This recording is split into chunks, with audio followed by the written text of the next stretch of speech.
నమస్తే అండి. ఈ ఎపిసోడ్‌లో మనం framing of the constitution of India గురించి డిస్కస్ చేద్దాము. బేసిక్‌గా ఈ ఎపిసోడ్‌లో అసలు భారత రాజ్యాంగం ఎలా వచ్చింది అన్న దాని మీద డిస్కస్ చేస్తాము. అయితే దీంట్లో ఫస్ట్ మనకు తెలియాల్సింది ఏంటంటే భారత రాజ్యాంగం రాయడానికి ఒక వ్య ఏర్పాటైన ఒక సంస్థని మనం కాన్స్టిట్యూయెంట్ అసెంబ్లీ అంటాం. ఇన్‌ఫాక్ట్ ఎక్కడైనా ఎవరైనా వాళ్ళ కాన్స్టిట్యూషన్‌ని రాసుకుందామంటే వాళ్ళు ఒక బాడీని కాన్స్టిట్యూట్ చేయాల్సొస్తది. దాన్నే మనం కాన్స్టిట్యూయెంట్ అసెంబ్లీ అంటాం. అయితే మనం ఇప్పుడు ఏం డిస్కస్ చేయబోతున్నామంటే అసలు ఈ కాన్స్టిట్యూయెంట్ అసెంబ్లీ అన్నది రావాలి అన్నది ఎవరు ప్రతిపాదించారు? అసలు భారతదేశానికి ఒక రాజ్యాంగం ఉండాలి. India should have a constitution. ఈ ఐడియా ఎక్కడి నుండి మొదలైంది? వీటి మీద మనం డిస్కస్ చేయబోతున్నాం.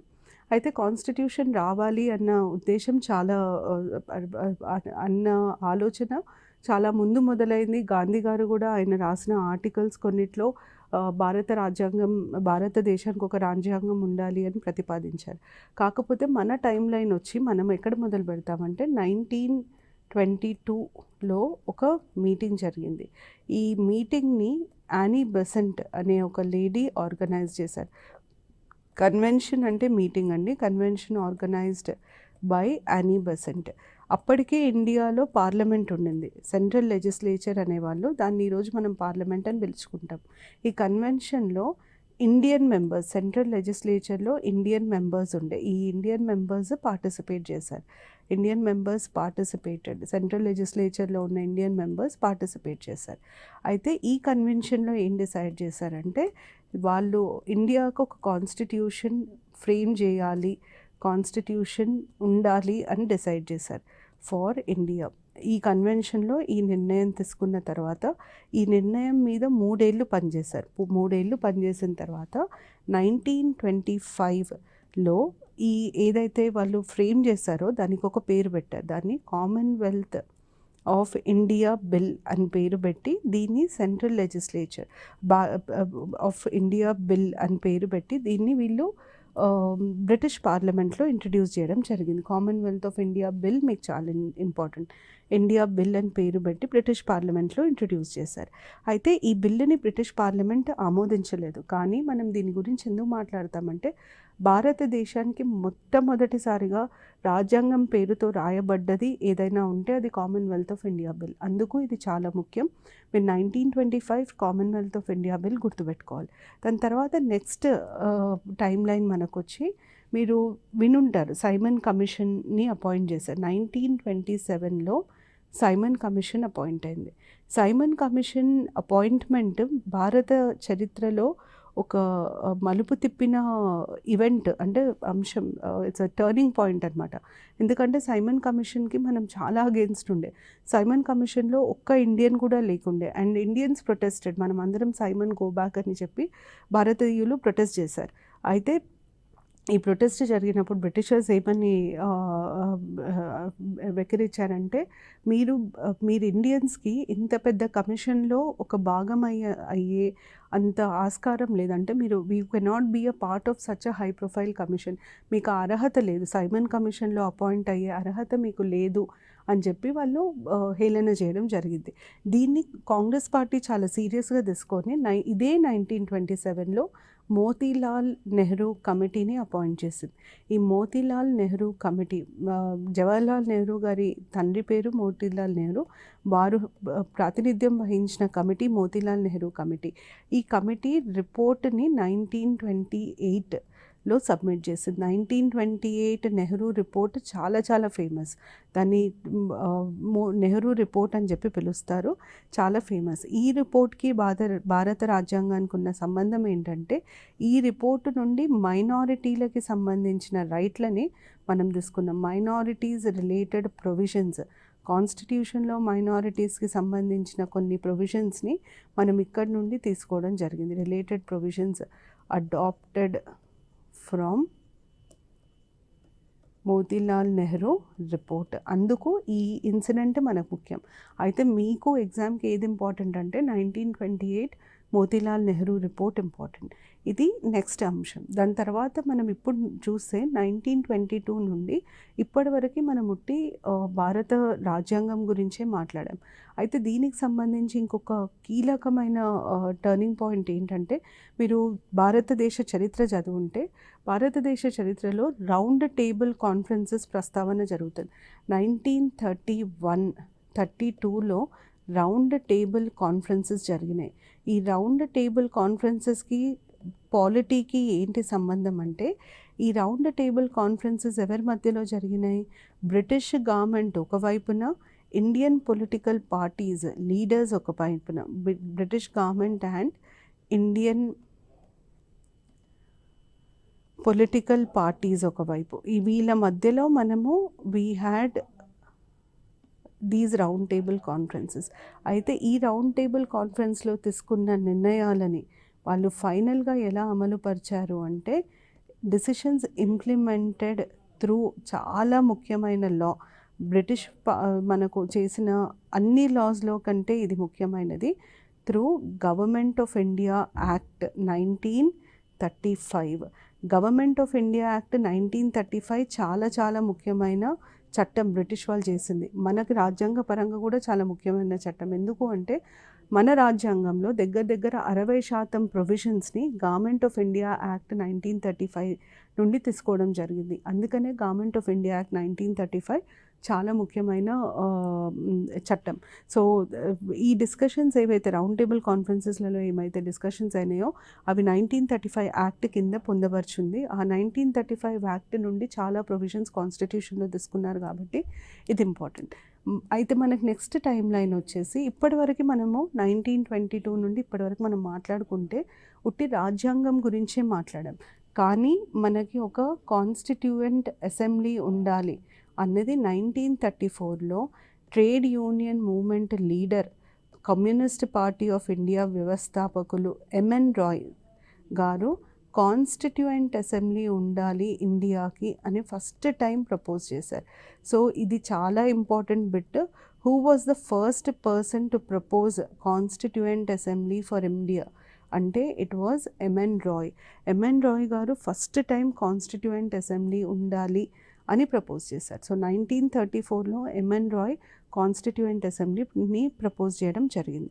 అయితే ఈ కాన్స్టిట్యూయెంట్ అసెంబ్లీ అంటే ఏంటి అన్నప్పుడు, కాన్స్టిట్యూయెంట్ అసెంబ్లీ అన్నది ఒక గ్రూప్ ఆఫ్ పీపుల్. ఈ గ్రూప్ని మనము ఎన్నుకోవచ్చు లేదా అపాయింట్ చేయొచ్చు. Elected or nominated or both. ఈ గ్రూప్ ఆఫ్ పీపుల్ ఒకటే పని, వాళ్ళని మనము స్థాపించడానికి ఒకటే ఒక రీజన్ ఏంటంటే రాజ్యాంగం రాయడం, ఫ్రేమ్ ది కాన్స్టిట్యూషన్. మీరు ఎక్కడ వార్తలలో ఈ దేశం కాన్స్టిట్యూయెంట్ అసెంబ్లీని స్థాపించింది అని విన్నారంటే మీకు అర్థం కావాల్సింది ఏంటంటే ఆ దేశం వాళ్ళ కాన్స్టిట్యూషన్ని రాసుకుంటుంది అన్న విషయం మనకు అర్థం కావాలి. సో కాన్స్టిట్యూయెంట్ అసెంబ్లీని ప్రతిపాదించిన మొదటి వ్యక్తి ఇండియాలో ఎంఎన్ రాయ్ గారు 1934. ఇది చాలా చాలా ఇంపార్టెంట్. ఎంఎన్ రాయ్ గారు ప్రపోజ్ చేసిన తర్వాత చాలాసార్లు చాలా సందర్భాలలో చాలామంది లీడర్లు కాన్స్టిట్యూయెంట్ అసెంబ్లీ కావాలి అని అడగడం జరిగింది. కాంగ్రెస్ కూడా అడగడం జరిగింది. అయితే ఇప్పుడు మనం 1922 నుండి ఇప్పటివరకు అడగడంలోనే ఉన్నాం కానీ బ్రిటిషర్స్ ఎప్పుడు ఒప్పుకోలేదు. మన నెక్స్ట్ టైం లైన్ వచ్చేసి 1940. 1940లో ఏం జరిగిందంటే బ్రిటిషర్లు మనకు ఒక ఆఫర్ ఇచ్చారు. దాన్ని మనం ఆగస్ట్ ఆఫర్ అని అంటాం. ఈ బ్రిటిషర్లు ఇచ్చిన ఆఫర్ ఏంటి? దీన్ని ఆగస్ట్ ఆఫర్ అని ఎందుకు అంటారంటే, ఇంగ్లీష్ భాషలో ఆగస్ట్ అంటే ఆగస్ట్ మంత్ ఒకటే కాదు, ఆగస్ట్ అంటే చాలా ప్రాముఖ్యత కలిగింది అని. ఉదాహరణకి in the August presence of the president of India అంటారు. అంటే ఒక ప్రముఖుడైన వ్యక్తి ఆధ్వర్యంలో నేనున్నాను అని చెప్పడానికి ఆగస్ట్ అన్న పదం వాడతాం. సో వీళ్ళు ఇచ్చిన ఈ ప్రముఖమైన ఆఫర్ ఏంటి అంటే, వాళ్ళు ఏమన్నారంటే, అప్పటికి వరల్డ్ వార్ 2 మొదలైంది. ఈ వరల్డ్ వార్ 2 రెండో ప్రపంచ యుద్ధంలో భారతీయులు మాకు సహాయం చేయాలి, ఇండియన్స్ షుడ్ సపోర్ట్ బ్రిటిష్. మీరు ఒకవేళ మాకు సహాయం చేస్తే, భారతీయులు మాకు సహాయం చేస్తే, దీనికి బదులుగా అంటే ఇన్ రిప్లై టు దిస్, దీనికి బదులుగా మేము ఇండియన్స్ని వాళ్ళ కాన్స్టిట్యూషన్ రాసుకోవడానికి అనుమతిస్తాం. Will be allowed to frame their constitution. ఇది వాళ్ళు చెప్పింది. సో World War II అవ్వడం వల్ల బ్రిటిషర్లు ముందుకొచ్చి మీరు రాజ్యాంగం రాసుకోవడానికి మేము వెసులుబాటు కలిగిస్తాం, మేము ఒప్పుకుంటాం, కానీ మాదొక కండిషన్, మీరు మమ్మల్ని ఈ ప్రపంచ యుద్ధంలో మాకు సపోర్ట్ చేయాలి అని అడిగారు.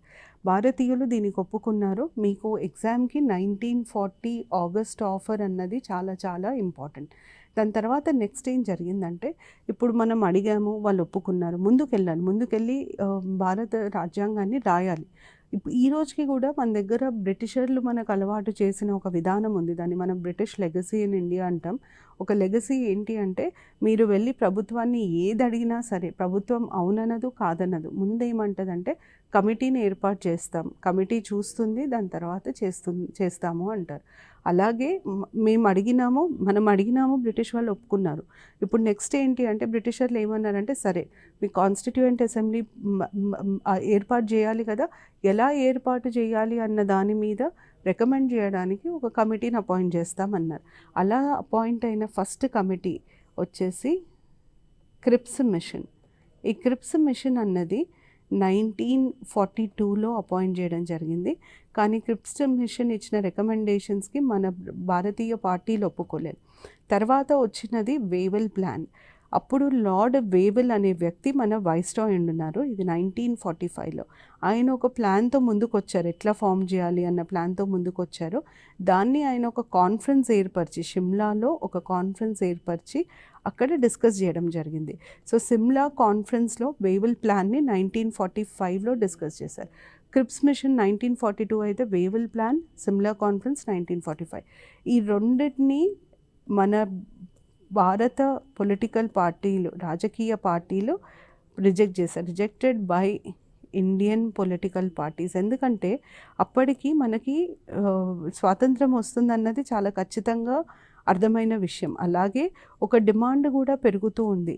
ముస్లిం లీగ్ ఇండియా పాకిస్తాన్ లాగా డివైడ్ చేయాలి అన్న ఈ డిమాండ్ రోజు రోజుకి ఊపందుకుంటుంది. ఈ నేపథ్యంలో వీళ్ళు ఏది చెప్పినా వాళ్ళు ఎవరు ఒప్పుకోలేదు. క్రిప్స్ మిషన్ కానీ వేవెల్ ప్లాన్ కానీ ఒప్పుకోవడం జరగలేదు. అయితే థర్డ్ మనకి వచ్చిన మెజర్ ఏంటంటే క్యాబినెట్ మిషన్ ప్లాన్. ఈ క్యాబినెట్ మిషన్ ప్లాన్ మనకు చాలా చాలా ఇంపార్టెంట్. క్యాబినెట్ మిషన్ 1946లో ఫామ్ అయింది. ఈ క్యాబినెట్ మిషన్ ఇచ్చిన రికమెండేషన్స్ ఆధారంగానే మనకి కాన్స్టిట్యూయెంట్ అసెంబ్లీ ఫామ్ అయింది. సో మీకు ఎగ్జామ్లో ఎవరి రికమెండేషన్స్ని బేస్ చేసుకొని కాన్స్టిట్యూయెంట్ అసెంబ్లీ ఫామ్ చేయడం జరిగింది అని అడుగుతారో దానికి answer cabinet machine. Cabinet mission plan ఆధారంగానే కాన్స్టిట్యూయెంట్ అసెంబ్లీ ఫామ్ చేయడం జరిగింది. So క్రిప్స్ machine, Wavell plan, cabinet machine మూడు కాన్స్టిట్యూయెంట్ అసెంబ్లీని ఎలా ఫామ్ చేయాలి అని ప్రతిపాదించిన ప్రపోజల్స్ ఇచ్చిన పాయింట్స్. అయితే క్రిప్స్ మిషన్ ఫెయిల్ అయింది, వేవెల్ ప్లాన్ ఫెయిల్ అయింది, క్యాబినెట్ మిషన్ ప్లాన్ యాక్సెప్ట్ చేయడం జరిగింది. మీకు ఎగ్జామ్లో ఎట్లా అడుగుతారంటే, constituent assembly was formed on the basis of the recommendations of which of the following అని అడుగుతారు. అది క్యాబినెట్ మిషన్ ఇచ్చిన రికమెండేషన్స్ని మన వాళ్ళు అగ్రీ చేశారు. ఎందుకు అగ్రీ చేశారంటే, అప్పటికి ఇండియాకి ఫ్రీడమ్ వస్తుంది అన్న విషయం చాలా క్లియర్, ఇంకా దాన్ని పోస్ట్పోన్ చేయలేము. అట్లాగే ముస్లిం లీగ్ డిమాండ్ కూడా ఉండే. అప్పుడు మారిన పరిస్థితుల వల్ల, ప్రభావం వల్ల కాంగ్రెస్, ముస్లిం లీగ్ క్యాబినెట్ మిషన్ ప్లాన్ని యాక్సెప్ట్ చేశాయి. అయితే నేను అన్నట్టుగా 1946లో క్యాబినెట్ మిషన్ ప్లాన్ వాళ్ళ ప్లాన్ ఇచ్చింది. క్యాబినెట్ మిషన్ ప్లాన్ ఏంటి అంటే, వాళ్ళు సింపుల్గా కాన్స్టిట్యూయెంట్ అసెంబ్లీ ఎట్లా ఫామ్ అవ్వాలి అన్న దాని మీద ఇలా చెప్పారు. అప్పుడు ఇండియాలో రెండు ఉండినాయి, ఒకటి బ్రిటిష్ ఇండియా, ఇంకొకటి వచ్చేసంటే బ్రిటిష్ చే పాలించబడ్డ ప్రాంతం, ప్రిన్స్లీ స్టేట్, రాజులచే పాలించబడ్డ ప్రాంతం.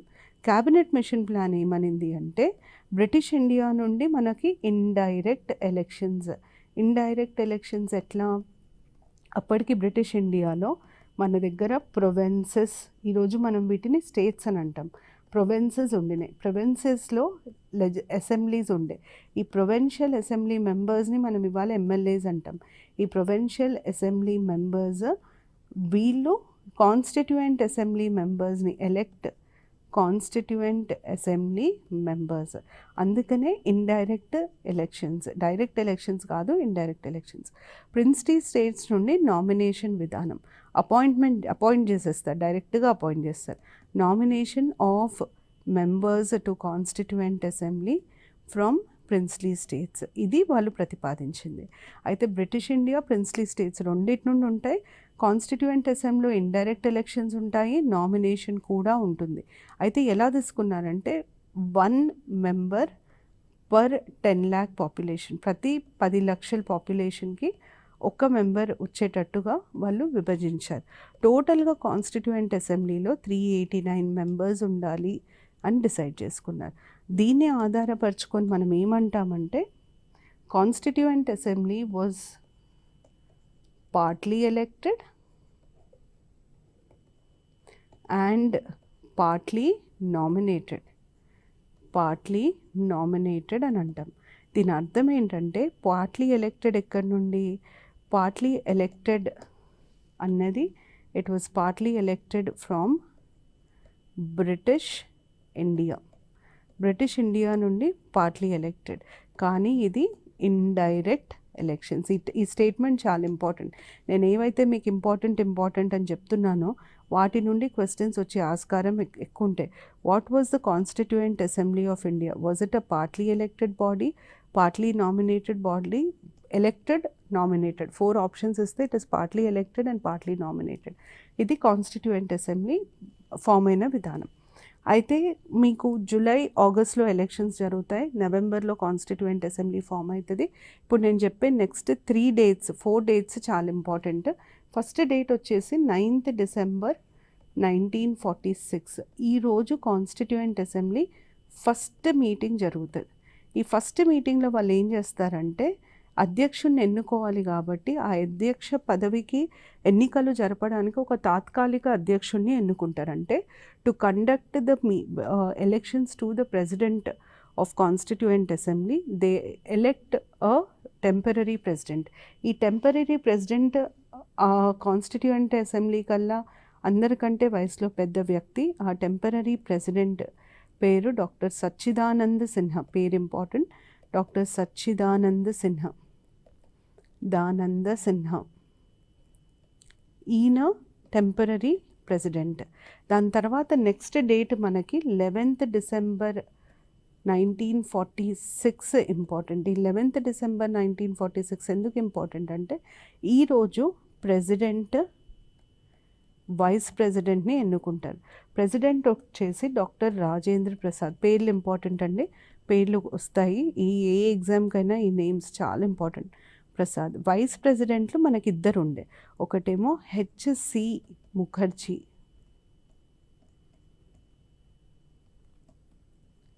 MOO, ఇంకొకటి వచ్చేసి కృష్ణమాచారి, VT కృష్ణమాచారి. ఈ 2 వైస్ ప్రెసిడెంట్స్. అదే రోజు కాన్స్టిట్యూషనల్ అడ్వైజర్, రాజ్యాంగ సలహాదారులు, కాన్స్టిట్యూషనల్ అడ్వైజర్ లాగా ఒకరిని ఎన్నుకుంటారు. ఆ కాన్స్టిట్యూషనల్ అడ్వైజర్ పేరు బెనిగల్ నరసింగరావు, BN రావు. ఈ పేర్లన్నీ ఇంపార్టెంట్. బెనిగల్ నరసింగ్ రావు, BN రావు. ఈ పేర్లు ఇంపార్టెంట్. ఇది 2వ డేట్. ఈ సెకండ్ మీటింగ్లో ఇవన్నీ జరుగుతాయి. మనకి నెక్స్ట్ ఇంపార్టెంట్ వచ్చేసి థర్డ్ మీటింగ్ 13th డిసెంబర్ రోజున జరుగుతుంది. 13th December 1946. ఈ మీటింగ్ చాలా చాలా ఇంపార్టెంట్. ఎందుకంటే ఈ మీటింగ్లో ఆబ్జెక్టివ్స్ రెజల్యూషన్, జవహర్లాల్ నెహ్రూ గారు ఆబ్జెక్టివ్స్ రెజల్యూషన్ని ఇంట్రడ్యూస్ చేస్తారు. అసలు ఆబ్జెక్టివ్స్ రెజల్యూషన్ అంటే ఏంటి? ఇంట్రడ్యూస్డ్ ఆబ్జెక్టివ్స్ రెజల్యూషన్ చాలా చాలా ఇంపార్టెంట్. అంటే ఏంటి? ఇప్పుడు రాజ్యాంగం అనేది ఒక బుక్. ఉదాహరణకు నేనే ఒక బుక్ రాద్దాం అనుకుంటున్నా. బుక్ రాద్దామని డిసైడ్ అవ్వగానే పెన్ను పేపర్ తీసుకొని నేను బుక్ రాయలేను. ముందు అసలు ఆ బుక్ ఎవరి కోసం రాస్తున్నాను, ఆ బుక్లో నేను ఏమేమి రాయాలనుకుంటున్నాను అన్న దాని మీద ఒక ప్లాన్ ప్రిపేర్ చేయాలి. అలాగే కాన్స్టిట్యూషన్ రాస్తాము అనుకోగానే పెన్ను పేపర్ తీసుకొని రాస్తే అది కుదరదు. అసలు కాన్స్టిట్యూషన్ ఎవరి కోసం రాస్తున్నాము, ఏం రాయాలనుకుంటున్నాం, అంటే ఏం సాధించాలనుకుంటున్నాం ఈ కాన్స్టిట్యూషన్ ద్వారా అన్నది ఒక క్లారిటీ ఉండాలి. ఆ క్లారిటీ ఇచ్చేదాన్నే మనం ఆబ్జెక్టివ్స్ రెజల్యూషన్ అని అంటాం. ఆబ్జెక్టివ్స్ రెజల్యూషన్ని నెహ్రూ గారు ఇంట్రడ్యూస్ చేశారు. ఆబ్జెక్టివ్స్ రెజల్యూషన్లో 2 ఉంటాయి. ఒకటేమో ఎవరి కోసం ఈ రాజ్యాంగాన్ని రాస్తున్నామో, ఏం సాధించాలనుకుంటున్నాం ఈ రాజ్యాంగం ద్వారా. ఉదాహరణకి ఆబ్జెక్టివ్స్ రెజల్యూషన్లో ఈక్వాలిటీ అని ఒక పదం ఉంది, సమానత్వం అనే పదం ఉంది. వీళ్ళు కాన్స్టిట్యూషన్ రాసినన్ని రోజులు ఈ ఆబ్జెక్టివ్స్ రెజల్యూషన్లో వాడిన పదాలను గుర్తుపెట్టుకోవాలి. సమానత్వం అచీవ్ చేయాలంటే అన్టచబిలిటీ తీసేయాలి. సమానత్వం అచీవ్ చేయాలంటే ఎలక్షన్స్లో కంటెస్ట్ చేయడానికి చాలా తక్కువ క్వాలిఫికేషన్స్ ఉండాలి. సమానత్వం అచీవ్ చేయాలి అంటే యూనివర్సల్ అడల్ట్ ఫ్రాంచైజ్ ఉండాలి.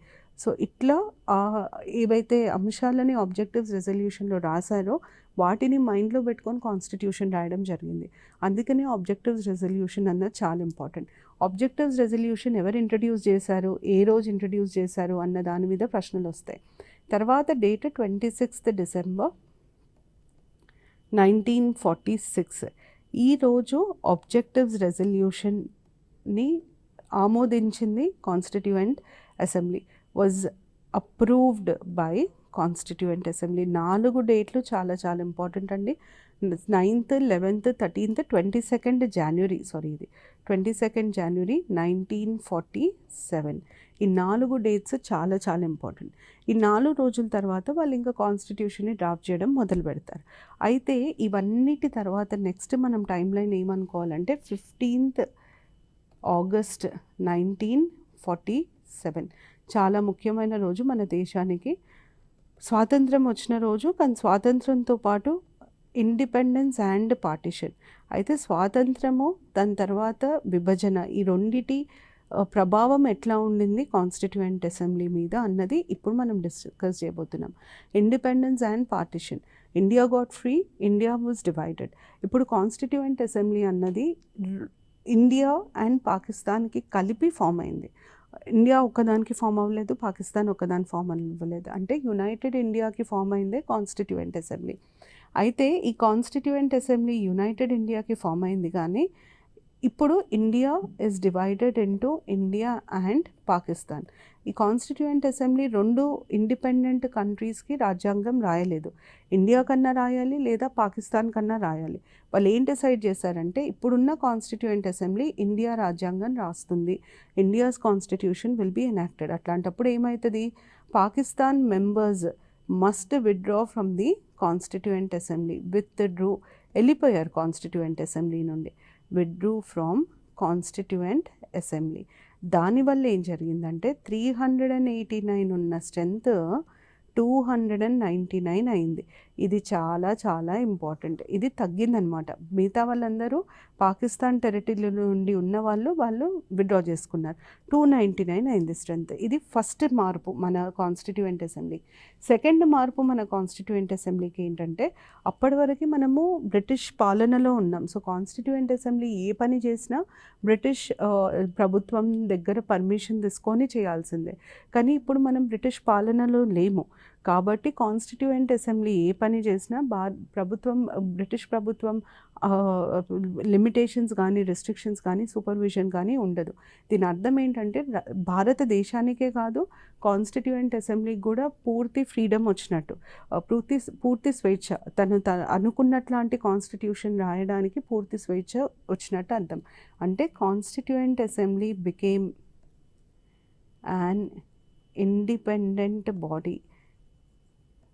It could frame any constitution it wanted. తనకి నచ్చిన రాజ్యాంగాన్ని రాసుకునే వెసులుబాటు వస్తుంది.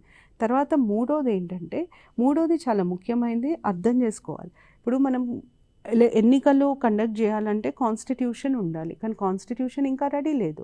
అట్లని మనం ప్రభుత్వం లేకుండా అట్లాగే కంటిన్యూ అవ్వగలుగుతామా? కంటిన్యూ అవ్వలేం. అంటే నేను ఏం చెప్పబోతున్నానంటే 15th August రోజు మనకి ఫ్రీడమ్ వచ్చింది. 15th August 1947 నుండి మనకు ఫస్ట్ ఎలక్షన్స్ 1951-52లో జరిగినాయి. ఇది చాలా ఇంపార్టెంట్. ఫస్ట్ ఎలక్షన్స్ ఎప్పుడు జరిగినాయి అని అడుగుతారు. 1951-52లో జరిగినాయి ఫస్ట్ ఎలక్షన్స్. ఇన్ని ఏండ్లు, ఈ 4 సంవత్సరాలు మనం గవర్నమెంట్ లేకుండా ఉండలేం. గవర్నమెంట్ అంటే ఎవరు? ఎగ్జిక్యూటివ్ ఉండాలి, లెజిస్లేచర్ ఉండాలి, ఎగ్జిక్యూటివ్ ఉండాలి, జ్యుడిషియరీ ఉండాలి.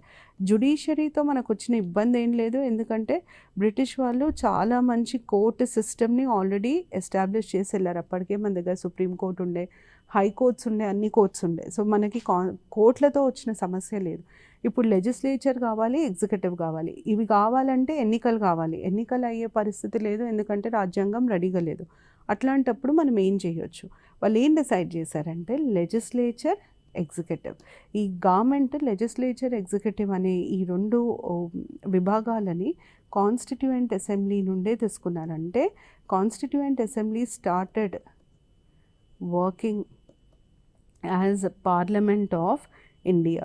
ఎందుకు కాన్స్టిట్యూయెంట్ అసెంబ్లీ? ఆ టైంలో ఇండియాలో కొద్దిగా ఎన్నుకొనబడ్డ బాడీ ఏది లేదు, అంటే అట్లీస్ట్ పార్షియల్ ఎలక్షన్స్ జరిగిన body constituent assembly. Constituent assembly తప్ప ఇంకొక బాడీ లేదు, ఎలక్షన్స్కి వెళ్ళలేము. సో ఉన్న కాన్స్టిట్యూయెంట్ అసెంబ్లీ పార్లమెంట్ లాగా కూడా పనిచేస్తుందని చెప్పి డిసైడ్ చేసుకున్నారు.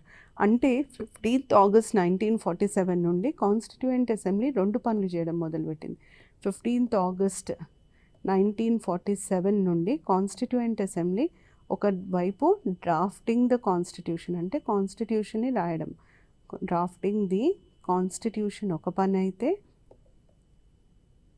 ఎనాక్టింగ్ ఆర్డినరీ లాస్, దేశానికి సంబంధించిన సామాన్య చట్టాలు, లాస్, అండ్ మేకింగ్ డెసిషన్స్, రకరకాల నిర్ణయాలు తీసుకోవాలి దేశాన్ని నడపాలంటే, డెసిషన్స్, ఈ పని కూడా చేస్తుంది. ఇది కాన్స్టిట్యూయెంట్ అసెంబ్లీ లాగా చేసింది, ఇది పార్లమెంట్ లాగా చేసింది. అయితే నేను మెంబర్ ఆఫ్ కాన్స్టిట్యూయెంట్ అసెంబ్లీ, నాకు ఎట్లా తెలియాలి నేను పార్లమెంట్లో పనిచేస్తున్నానా, కాన్స్టిట్యూయెంట్ అసెంబ్లీలో పనిచేస్తున్నానా అన్నప్పుడు, కాన్స్టిట్యూయెంట్ అసెంబ్లీ పనిచేసేటప్పుడు డాక్టర్ రాజేంద్ర ప్రసాద్ ప్రిసైడ్ చేసేవాళ్ళు, అంటే ఆయన అధ్యక్షత వహించేవాళ్ళు. ప్రసాద్ అధ్యక్షతన అసెంబ్లీ అయితే అది డ్రాఫ్టింగ్ ఆఫ్ కాన్స్టిట్యూషన్.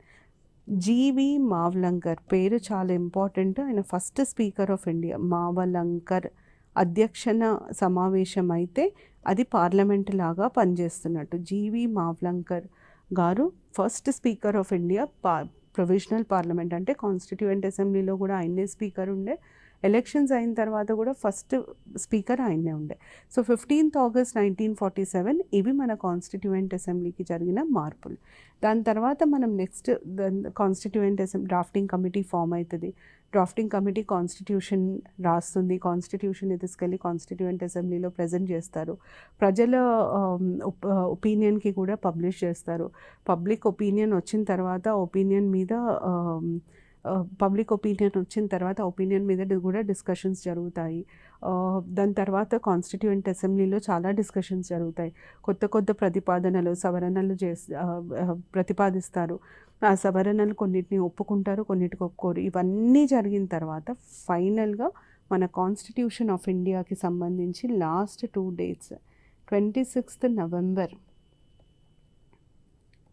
1949 రాజ్యాంగ దినోత్సవం, 26th January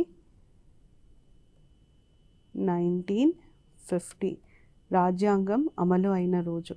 రాజ్యాంగ దినోత్సవం 1949 రోజు కాన్స్టిట్యూషన్ వాజ్, ఈ ఏ పదాలు ఇచ్చినా ఈ డేటే ఐడెంటిఫై చేయాలి. Passed, enacted, voted, approved, ఇవేవైనా 26 November. commenced,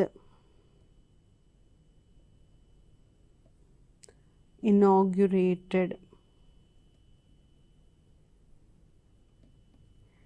enforced, ఇవన్నీ 26 January. 26 November, 26 January. ఈ 2 dates చాలా ఇంపార్టెంట్. ఈరోజు మనం దీన్ని as on date constitution day లాగా సెలబ్రేట్ చేసుకుంటాం. 26th January మనందరికీ తెలిసినట్టు రిపబ్లిక్ డే. ఇట్లా కాన్స్టిట్యూషన్ ఆఫ్ ఇండియా ఉనికిలోకి వచ్చిందంటే కాన్స్టిట్యూషన్ ఆఫ్ ఇండియా ఫామ్ అయింది. 26th November రోజు కాన్స్టిట్యూయెంట్ అసెంబ్లీ కాన్స్టిట్యూషన్ని పాస్ చేసింది. 26th January రోజు కాన్స్టిట్యూయెంట్ అసెంబ్లీ కాన్స్టిట్యూషన్ని మనం అనుసరించడం మొదలుపెట్టాం. అనుసరించిన రోజు అని అడిగితే 26 జనవరి. అది పాస్ అయిన రోజు, దాన్ని ఆమోదించిన రోజు ఏది అని అడిగితే 26 నవంబర్. 2 డేట్లు చాలా చాలా ఇంపార్టెంట్. దీంతో మన టైమ్ లైన్ ముగుస్తుంది. అయితే దీని తర్వాత మనం డిస్కస్ చేయాల్సింది ఏంటి అంటే కాన్స్టిట్యూయెంట్ అసెంబ్లీ కమిటీస్ ఉంటాయి. కమిటీస్ ఆఫ్ కాన్స్టిట్యూయెంట్ అసెంబ్లీ అని ఉంటాయి. వేరియస్ కమిటీస్ ఉంటాయి. ఆ కమిటీస్ అన్నీ మనకు చాలా చాలా ఇంపార్టెంట్. ఈ కమిటీస్ అన్నిట్లో మనకు అన్నిటికంటే ముఖ్యమైన కమిటీ వచ్చేసి డ్రాఫ్టింగ్ కమిటీ. మీకు ఈ డ్రాఫ్టింగ్ కమిటీ వీటి డీటెయిల్స్ ఎక్కడన్నా ఏ బుక్లోనన్నా దొరుకుతాయి. డ్రాఫ్టింగ్ కమిటీ మెంబర్స్ ఎవరు ఉండే, చైర్పర్సన్ అయితే డాక్టర్ బిఆర్ అంబేద్కర్, కానీ మెంబర్ ఎవరు ఉండే అన్నది చూసుకోవాలి. Drafting committee 7 member committee. Drafting committee ఎందుకు ముఖ్యమైన కమిటీ అంటే కాన్స్టిట్యూషన్ మొత్తం రాసే బాధ్యత డ్రాఫ్టింగ్ కమిటీకి ఉండే. వీళ్ళు ఎలా పనిచేసేవాళ్ళు అంటే కమిటీ 1, కమిటీ 2, కమిటీ 3, కమిటీ 4 ఈ కమిటీలన్నీ వాళ్ళ రికమెండేషన్స్ని కాన్స్టిట్యూషనల్ అడ్వైజర్కి పంపేవాళ్ళు. ఈ కాన్స్టిట్యూషనల్ అడ్వైజర్ ఈ రికమెండేషన్స్ని మళ్ళీ ఆయన చదివి వారికి అనిపించిన మార్పులు చేర్పులు ప్రతిపాదిస్తూ దీన్ని డ్రాఫ్టింగ్ కమిటీకి పంపించేవాళ్ళు. ఈ డ్రాఫ్టింగ్ కమిటీ కాన్స్టిట్యూషన్ మొత్తం ఈ వచ్చిన రికమెండేషన్స్ అన్నిటినీ ఒక సిస్టమాటిక్ ఆర్డర్లో రాయాల్సిన పని డ్రాఫ్టింగ్ కమిటీది. సో కమిటీ విధానం ఇట్లా పనిచేస్తుంది. కమిటీస్ ఆఫ్ కాన్స్టిట్యూయెంట్ అసెంబ్లీలో అన్నిటికంటే ముఖ్యమైన కమిటీ డ్రాఫ్టింగ్ కమిటీ. దాని మెంబర్స్ పేర్లు చూసుకోవడం ఇంపార్టెంట్. దాని తర్వాత కొన్ని కమిటీస్ హెడ్స్ అడుగుతారు. Like committee union powers committee head ఎవరు, స్టేట్ పవర్స్ కమిటీ హెడ్ ఎవరు, fundamental rights sub committee head ఎవరు, అట్లాంటి ఫ్యాక్చువల్ ఇన్ఫర్మేషన్ చూసుకుంటే బెటర్. ఇది కాన్స్టిట్యూయెంట్ అసెంబ్లీ కమిటీస్కి సంబంధించిన ఇన్ఫర్మేషన్.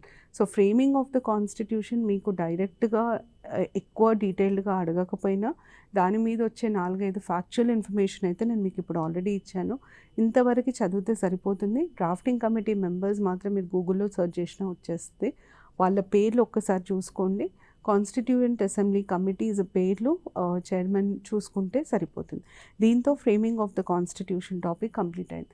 నెక్స్ట్ ఎపిసోడ్లో సేలియన్ ఫీచర్స్ ఆఫ్ ఇండియన్ కాన్స్టిట్యూషన్లో ఉన్న ప్రధానమైన అంశాల గురించి చర్చించుకుందాము. Thank you. నమస్తే.